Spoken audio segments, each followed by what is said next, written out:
Sziasztok! Ezt most a szülőknek üzenem egyrészt.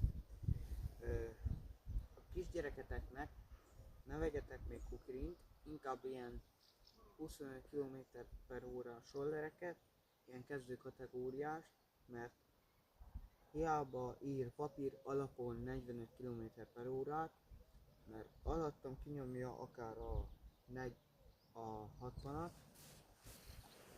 meg nem annyira biztonságos. Tehát saját felelősséggel vegyetek ilyen rollereket, gondoljátok át, nézzetek róla videókat,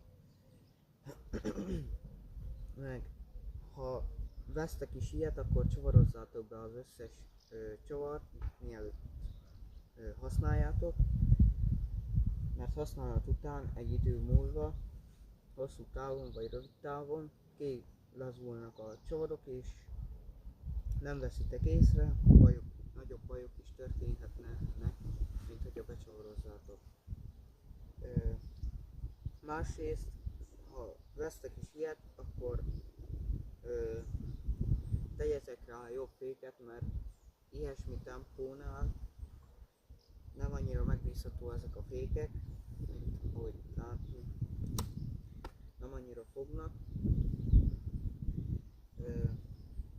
Egyébként strapabíró, jól össze van állítva,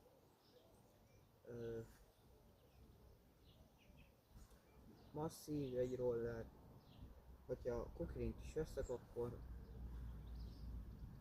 ez a legmegfelelőbb választás, mármint nem kezdőknek, mármint a kukrint, ez a középkategória, a G2, de ennyi is lenne, iratkozzatok fel, hajrá kukrint, sziasztok!